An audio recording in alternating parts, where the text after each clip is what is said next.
ஜெய் ஸ்ரீ மாத்ரே நமக. ஜெய் குருதத், ஜெய் குரு பரசுராம். நமஸ்காரம். நான் கரூர்லேருந்து வல்சலா பண்ணிக்க பிரசன்ன ஜோதிடர். இன்னைக்கு நம்ம தமிழ் புத்தாண்டு 2026ஆம் ஆண்டு தமிழ் புத்தாண்டு பலன்கள் மேச ராசிக்கு எப்படி இருக்குன்னு பார்க்க போறோங்க. இந்த தமிழ் புத்தாண்டு எப்போ பிறக்குது அப்படின்னா, அதாவது வந்து 14 நம்ம சொல்றது வந்து திருக்கணிதப்படி நம்ம சொல்றோம். 14/4/2026 காலை 9:30க்கு சதய நட்சத்திரத்துல வந்து இந்த வருடம் வந்து பிறக்குதுங்க. இந்த சித்திரை மாசம், அதாவது மேச ராசிக்கு வந்து சூரியன் வரக்கூடிய அந்த நேரம் தான். இந்த தமிழ் புத்தாண்டு பொறுத்தவரைக்கும் உங்களுடைய ராசிக்கு, மேச ராசிக்கு வந்து ரொம்ப ரொம்ப நல்ல அற்புதமான பலன்கள் தான் இருக்குது. இது வந்து குரு பெயர்ச்சி இருக்கு, ராகு கேது பெயர்ச்சி இருக்கு. இந்த வருடம் வந்து சனி பெயர்ச்சி மட்டும் கிடையாது.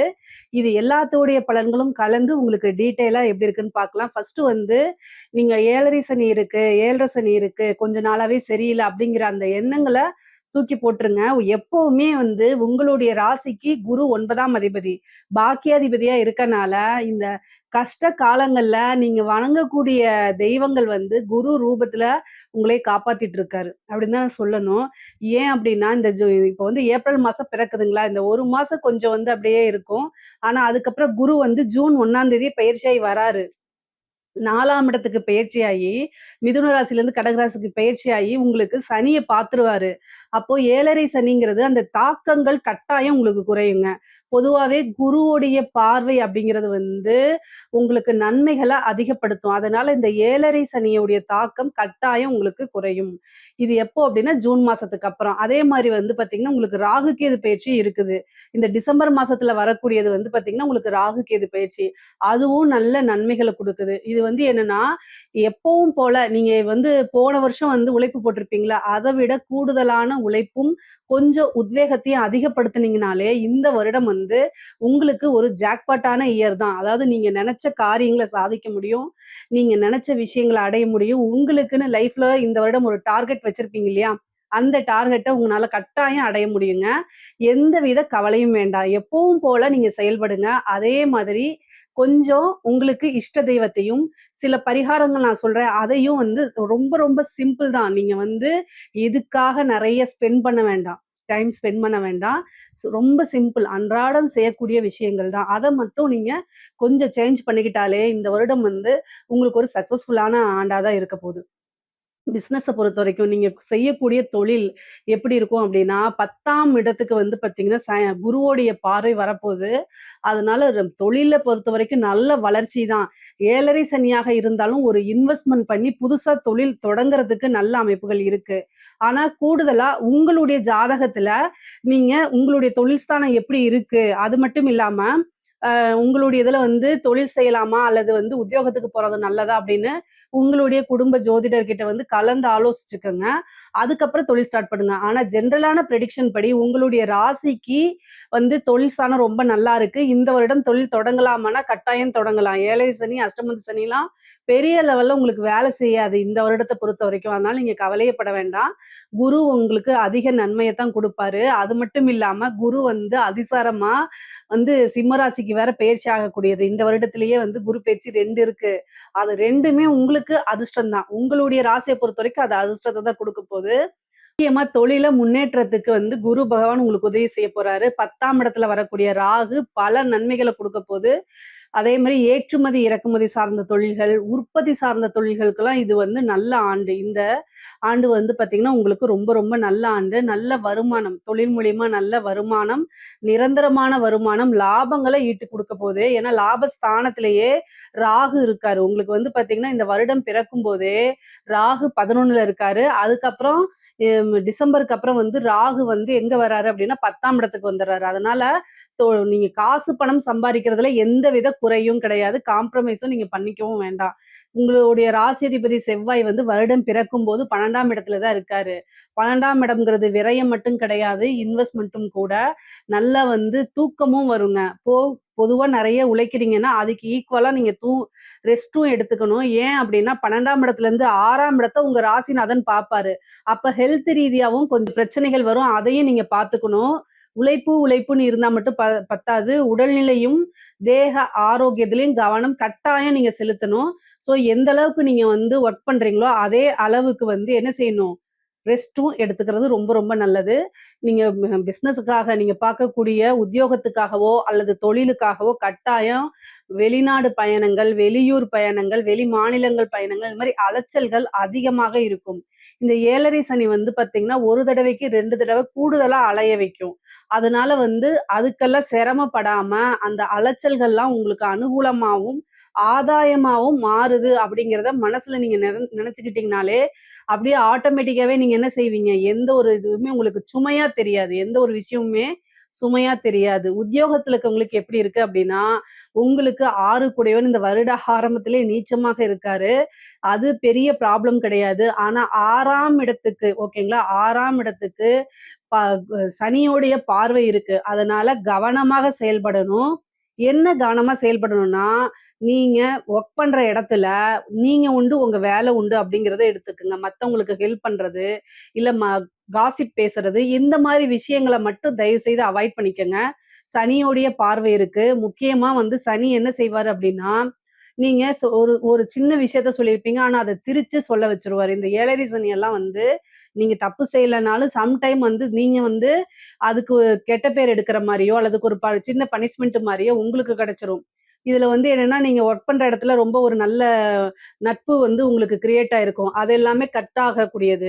நீங்க போய் ஹெல்ப் பண்ணியிருப்பீங்க. யாருக்காவது ஹெல்ப் பண்ணியிருப்பீங்க. அதனால வந்து உங்களுக்கு அந்த உதவியே வந்து உபத்திரியமா மாறுறதுன்னு சொல்லுவாங்கல்ல, அந்த மாரி விஷயங்கள். இது மாரி ஒர்க் பண்ணக்கூடிய உத்தியோகத்துல இருக்கவங்களுக்கு பணிச்சுமை அதிகமா, வேற யாரையாவது வந்து எடுத்துட்டு அந்த ஒர்க்கையும் உங்கள சேர்த்து பார்க்க சொல்லுவாங்க. இது மாரி ஒர்க் பிரஷர் ஜாஸ்தி. இந்த மாரி விஷயங்கள்லாம் கட்டாயம் வரும். ஆனா, குரு வந்து உங்களுக்கு 4ஆம் இடத்துக்கு பதவி ஸ்தானத்துக்கே வராரு. அதனால கவலைப்படாதீங்க. நீங்க பார்க்கக்கூடிய உத்தியோகத்துல நல்ல மாற்றங்களும் உங்களுக்கு இருக்குது. ஒரு ஏற்ற இறக்கம், அதாவது நல்லது, கெட்டது 2மே உத்தியோகத்துல இருக்கவங்களுக்கு கட்டாயம் நடக்கும். ஆனா, இஷ்ட தெய்வ வழிபாடு, ஆஞ்சநேயர் வழிபாடு கூடுதலா பண்ணிக்கங்க. உத்தியோகத்துல இருக்கவங்களுக்கு கவனமாக இருந்தாலே, பல அதாவது நீங்க போய் சிக்கிக்கக்கூடிய விஷயங்கள், மாட்டிக்கக்கூடிய விஷயங்கள்லருந்து நீங்க தப்பிச்சிடலாம். எந்த ஒரு விஷயத்துலயும் என்ன செய்வீங்க? மாட்டிக்காம தப்பிச்சிடலாம். என்ன வழிபாடு பண்ணணும்? இஷ்ட தெய்வ வழிபாடு, அதே மாரி ஆஞ்சநேய வழிபாடு, குலதெய்வ வழிபாடெல்லாம் பண்ணிக்கங்க. பதவி ஸ்தானத்துல குரு இருக்கிறது உங்களுக்கு நெறைய நன்மைகள் தான். திடீர்னு ஒரு ப்ரமோஷன் கிடைக்கிறதுக்கும் வாய்ப்புகள் இருக்கு. ஆனா, எப்பவுமே கூடுதலா கவனமாக இருந்துருங்க. வேலை பார்க்கக்கூடியவங்க கூடுதல் கவனம் இருக்கணும். ஏன் அப்டின்னா, உங்களுக்கு வந்து பார்த்தீங்கன்னா, எதிரிகள் வந்து பக்கத்திலேயே இருப்பாங்க. ரொம்ப தூரத்துலலாம் இருக்க மாட்டாங்க. உங்களுடைய எதிரிகள் பக்கத்திலேயே தான் இருப்பாங்க. சரி படிக்கக்கூடியவங்களுக்கு, படிச்சு முடிச்சோனே கட்டாயம் வேலை கிடைச்சிரும். படிப்பு ஸ்தானத்துக்கு தான் குருவே வராரு. 4ஆம் இடம்ங்கிறது கல்வி ஸ்தானம். உயர்கல்விக்குலாம் இது நல்ல வாய்ப்பு இந்த ஆண்டு. ஒரு சிலர்லாம் வந்து வெளிநாடுக்கு படிக்கிறதுக்காகவே வெளிநாடுகளுக்கு போகக்கூடிய அமைப்புகள் இருக்கு. குருவோடைய பார்வையும் சரி, 10 குடையவரும் சரி, 12ஆம் இடத்துல இருக்கனால, குருவோடைய பார்வையும் 12ஆம் இடத்துல இருக்கனால, உத்தியோகத்துக்காகவோ, தொழிலுக்காகவோ அல்லது படிப்புக்காகவோ வெளிநாடு, வெளியூர், வெளிமாநிலங்கள் பயணங்கள் உறுதியாக உண்டு. இந்த படிக்கக்கூடியவங்களுக்கு வந்து பார்த்தீங்கன்னா, என்ன கோர்ஸ் எடுக்கிறது அப்படின்னு வந்து அ ம குழப்பமான மனநிலை இருந்துச்சு அப்படின்னா, நல்ல தீர்க்கமா ஆலோசிச்சு உங்களுடைய வெல்விசர் கிட்ட கலந்து ஆலோசிச்சுட்டு அதுக்கப்புறம் எடுங்க. அது வந்து உங்களுக்கு வாழ்க்கையவே நல்ல மாற்றங்கள, நல்ல விதமான மாற்றங்கள உண்டு பண்ணக்கூடிய ஆண்டு தான் இந்த ஆண்டு. ஏன்னா கல்வி ஸ்தானத்திலேயே குரு வராரு. அதே மாரி வேலை தேடிட்டு இருக்கவங்களுக்கெல்லாம் பதவி கட்டாயம் கிடைக்கும். முக்கியமா இந்த கவர்ன்மெண்ட் சர்வீஸ் எழுதுறீங்க. சர்வீஸ் கமிஷன் எக்ஸாம்ஸ் எழுதுறது, அந்த எஸ்எஸ்சி எக்ஸாம்ஸ் எழுதுறது, பேங்க் எக்ஸாம்ஸ் எழுதுறது, டெட் எக்ஸாம்ஸ் எழுதுறது, யுபிஎஸ் இருக்கு இல்லைங்களா? அந்த எக்ஸாம்ஸ் எல்லாம் எழுதுறதெல்லாம் வந்து யுபிஎஸ்சி எக்ஸாம்ஸ் எழுதிட்டு வெயிட் பண்ணிட்டு இருக்கீங்க அப்படின்னா, கட்டாயம் ஒரு நல்ல இது கிடைக்கும். ஏன் அப்படின்னா, உங்களுக்கு வந்து பதவி ஸ்தானத்துக்கு ஒரு குரு வராருங்க. அதே மாரி குரு வந்து 10ஆம் அதிபதிய பார்க்குறாரு. அப்போ வந்து கட்டாயம் ஒரு உத்தியோகத்துல போய் உட்காரக்கூடிய அமைப்புகள். திடீர்னு ஒரு அரசாங்க பதவி கிடைக்கக்கூடிய அமைப்புகள். இந்த வருடம் முழுவதுமே வந்து பார்த்தீங்கன்னா, உங்களுக்கு ரொம்ப உத்தியோகத்துல இருக்கவங்களுக்கு முக்கியமா கவர்ன்மெண்ட் சர்வீஸ் கிடைக்கிறதுக்கு வாய்ப்புகள் அதிகமாக இருக்கு.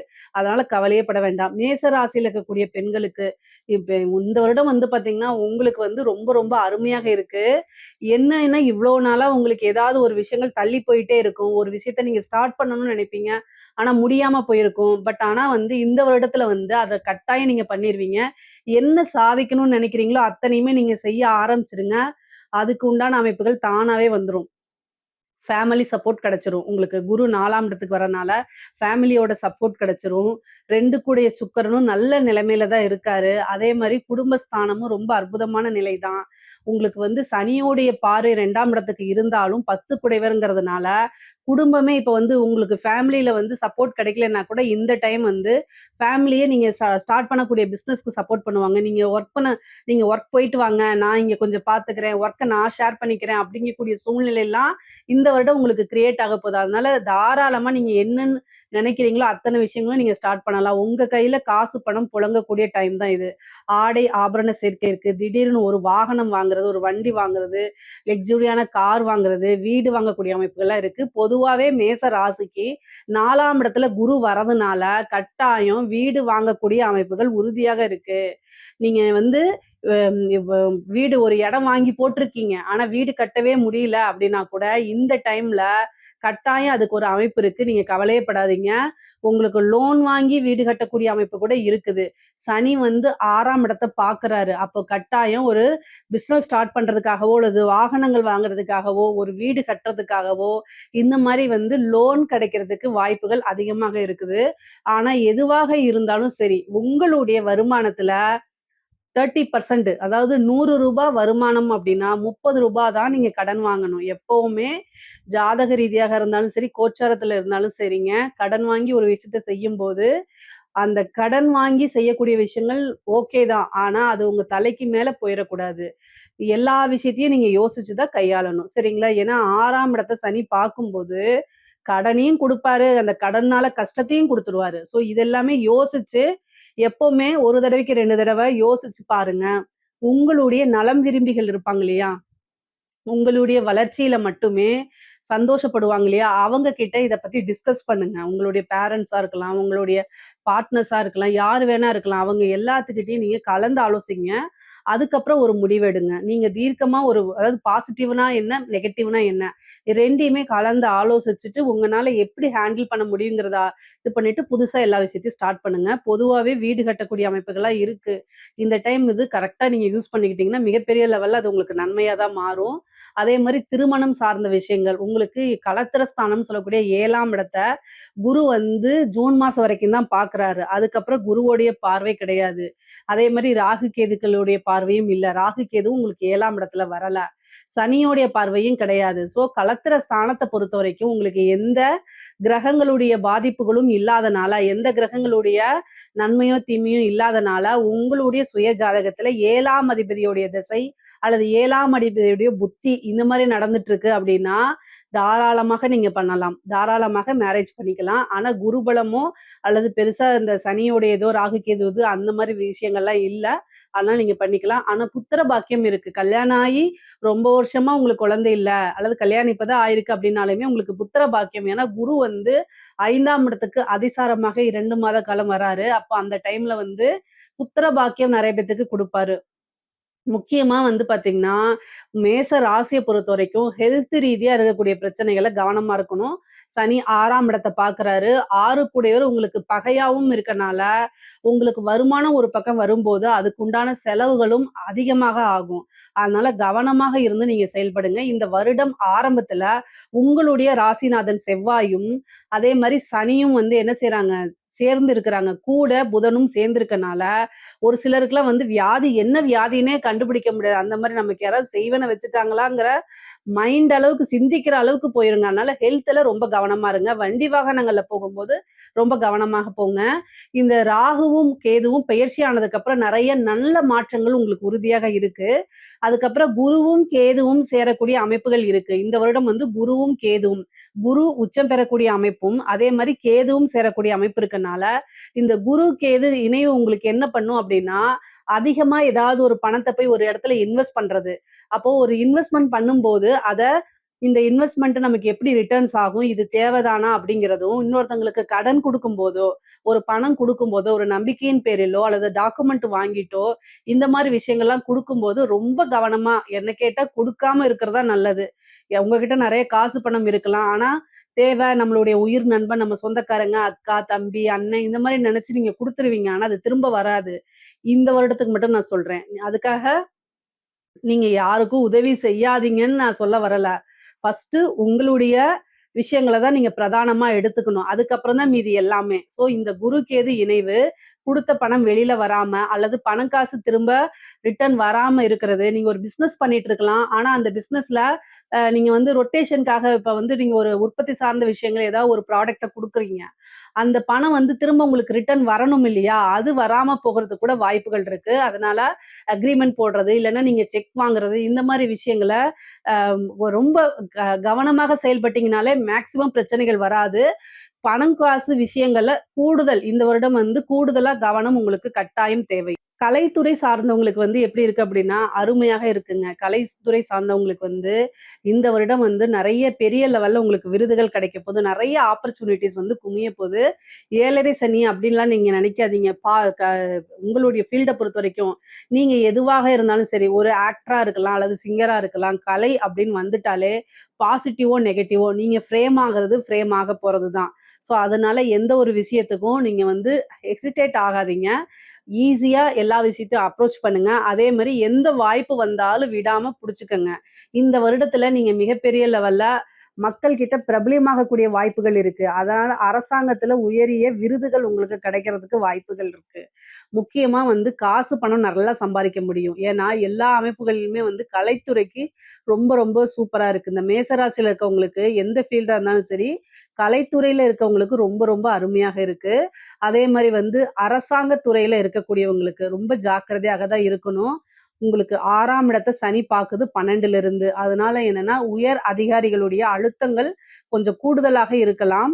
அதனால உயர் அதிகாரிகள் சொல்றத அப்படியே கேட்காம, நீங்க என்ன பண்ணணும் அப்படின்னா, எதுவா இருந்தாலும் ரிட்டர்ன் ஆர்டர் குடுங்க அப்படின்னு நீங்க சொல்லுங்க. இல்ல அப்படின்னா, நீங்க பனிஷ்மென்ட் வாங்கிடுவீங்க. என்ன பண்ணுவாங்க அப்படின்னா, நான் சொல்லவே இல்ல அப்படின்ருவாங்க. ஒரு பிரச்சனைன்னு வரும்போது, உயர் அதிகாரிகள் வந்து வாய் வழியா சொல்றது இல்லாம, என்ன செய்யுங்க அப்படின்னா, ரிட்டர்ன் ஆர்டர்ல வாங்குங்க. இல்ல ரிட்டர்ன் ஆர்டர்ல குடுக்க முடியாதுன்னு உங்கள மிரட்டுறாங்க அப்படின்னா, நீங்க லீவ் போட்டோ அல்லது வேற பக்கம் ட்ரான்ஸ்ஃபருக்கோ நீங்க ட்ரை பண்ணுங்க. மேக்ஸிமம் உங்களுடைய உத்தியோகத்த அதாவது அரசாங்க பதவிய காப்பாத்திக்கிறதுக்கு என்ன வழிகள் இருக்கு அப்படிங்கிறத நல்லா சிந்திச்சு செயல்பட்டாலே பெரிய லெவல்ல மாட்ட மாட்டீங்க. முக்கியமா லஞ்ச லாவணியங்கள்ல ஈடுபடாதீங்க.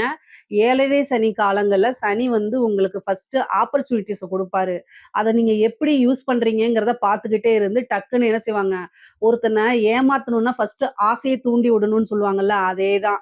சனி உங்களுக்கு அதத்தான் செய்வாரு. அது கூட ராகு வேற பெயர்ச்சி 10ஆம் இடத்துக்கு வரப்போறாரு. அப்ப என்ன ஆகும் அப்டின்னா, நல்லா ஆசைய தூண்டி விடுவாங்க. அதுக்கப்புறம் கப்புன்னு புடிச்சு அங்கருந்து வெளில தள்ளி விட்டுருவாங்க. ஸோ இந்த நிலைக்கு ஆளாகாம வ ரொம்ப ரொம்ப கவனமாக இருங்க. முக்கியமா உங்களோட ஒர்க்கு, உங்களுடைய ஜாப் ஃபங்ஷன்ஸ் இதுல கரெக்ட்டா ஹேண்டில் பண்ணிட்டீங்கன்னா, மிகப்பெரிய லெவல்ல பிரச்சனைகள் வராது. அதே மாரி ஆஞ்சநேயர் வழிபாடு பண்ணிக்கங்க. வெத்தல மாலை போட்டு 2 நெய் தீபம் வச்சு அவர ஆத்மார்த்தமா வழிபாடு பண்ணும்போது, 7:30 சனியுடைய பாதிப்புகள் இருக்காது. உத்தியோகத்திலயும் எந்தவித இடைஞ்சல்களும் இருக்காது. பொதுவா உங்களுக்கு எதிரிகளுடைய தொந்தரவு அதிகமாக இருக்கு. உங்களுடைய ராசிக்குடையவரே அஷ்டமாதிபதியும் இருக்காரு. ஸோ, அதனால நீங்க ஒவ்வொரு விஷயத்த செய்யும்போதும், கூடுதலா கவனத்தோட சிந்திச்சு சிந்திச்சு செயல்படுங்க. மேச ராசிக்காரங்களுக்கு பொதுவாவே என்ன ஒரு விஷயம் அப்டின்னா, எடுத்தோனே ஃபாஸ்ட்டா செய்யக்கூடிய அமைப்புகள் உங்களுக்கு இருக்கு. அது வந்து சீக்கிரம் முடிக்கணும் அப்டின்ட்டு ரொம்ப சுறுசுறுப்பாவும் இருப்பீங்க. சீக்கிரமா முடிக்கணும். அடுத்தடுத்து அடுத்து அப்டின்னு உங்களுடைய எண்ணங்களுக்கு தகுந்த மாரி நீங்க ஓட ஆரம்பிப்பீங்க. எண்ணங்கள் வந்து எல்லாத்துக்குமே ஸ்பீடா தான் இருக்கும். அதுக்கு ஈக்குவலா போகக்கூடியவங்க தான் வந்து வந்து மேசராசிக்காரங்க. ஸோ, அதனால ஒவ்வொரு விஷயத்தையும் பொறுமையா ஹேண்டில் பண்ணுங்க. அதாவது ஸ்பீடா போணும்னு அவசியம் இல்ல. பொறுமையாவே போங்க. முயலும் ஜெயிக்கும், ஆமையும் ஜெயிக்கும், முயலாமை ஜெயிக்காது அப்படிங்கிற மாதிரி, எந்த ஒரு விஷயத்தையும் நம்மனால பண்ண முடியும் அப்படின்னு யோசிச்சு பொறுமையா, இதுக்கு என்ன வழி அப்படிங்கக்கூடிய ஒரு விஷயத்த சிந்திச்சு செயல்பட்டாலே, எந்த இடத்துலயுமே உங்களுக்கு ஃபெயிலியர் அப்படின்னு வராது. அரசியல் துறை சம்மந்தப்பட்டவங்களுக்கு. அரசியல் எதிர்காலம் உங்களுக்கு எப்படி இருக்கு அப்படின்னா, 7:30 சனியில பாதிப்புகள் இருக்கனால, கட்டாயம் பிரச்சனைகள் இருக்கு உங்களுக்கு. அரசியல்வாதிகளாக இருந்தீங்க அப்படின்னா, நீங்க இந்த வருடம் வந்து உங்களுக்கு மிகப்பெரிய லெவல் எல்லாம் கிடைக்காது. எதுவுமே கிடைக்காது. முக்கியமா கட்சி தலைமையிடம் வந்து உங்களுக்கு பெருசா சப்போர்ட் பண்ணாது. மக்கள் கிட்ட பெரிய ஜனவசியம் அப்படிங்கக்கூடிய ஒரு விஷயம் வராது உங்களுக்கு. நீங்க முன்னால செஞ்ச தவறுக்கெல்லாம் வந்து ஒரு ட்ரோல் போடுவாங்க. இல்ல ஏதாவது ஒரு கேஸ் போடுவாங்க. கோர்ட்டு கேஸ்ன்னு அலையிற மாரி இருக்கும். நீங்க சில விஷயங்கள் உங்கள அறியாமயே பேசக்கூடிய விஷயங்கள் எல்லாமே வந்து தப்பு தப்பா போர்ட்ரேட் பண்ணப்படும். அப்புறம் மீடியால உங்கள பத்தி தப்பு தப்பா பேசுவாங்க. இந்த மாரி விஷயங்கள்லாம் வரும். அதனால மேச ராசியில இருக்கக்கூடிய அரசியல்வாதிகள் கட்டாயம் வழிபாடுகள், பூஜை பரிகாரங்கள்லாம் பண்ணிக்கங்க. மேக்ஸிமம் வந்து பார்த்தீங்கன்னா, பொது வெளியில வந்து பேசும்போது ரொம்ப கவனமாக பேசுங்க. இல்ல அப்டின்னா, அது உங்களுக்கே பேக் ஃபயர் ஆகுறதுக்கு நெறைய வாய்ப்புகள் இருக்கு. பொதுவாவே இந்த 2026 தமிழ் புத்தாண்டு வந்து மேச ராசிக்காரங்களுக்கு பெரிய லெவல்ல நன்மைகள் தான் இருக்கு. தீமைகள் ரொம்ப குறைவு தான். வாய்ப்புகள் அப்படிங்கிறது ரொம்ப குறைவு தான். எப்பவுமே இந்த 7 சனி அப்படிங்கிற வரும்போதெல்லாம், உங்களுடைய ராசிக்கு வந்து குரு வந்து காப்பாத்திருவாரு. குருவோடைய பார்வை இருக்கும்போது சனியுடைய தாக்கம் குறையறதுனால, அதிகப்படியான நன்மைகள் தான் இந்த வருஷம் உங்களுக்கு நல்லா தான் இருக்கு. இதுல ஏதாவது சந்தேகங்கள் இருக்கு அப்படின்னா, கமெண்ட்ஸ்ல கேளுங்க. கட்டாயம் நான் ஆன்சர் பண்றேன். நம்மளுடைய சேனல லைக் பண்ணுங்க, ஷேர் பண்ணுங்க, சப்ஸ்கிரைப் பண்ணுங்க. நன்றி, வணக்கம்.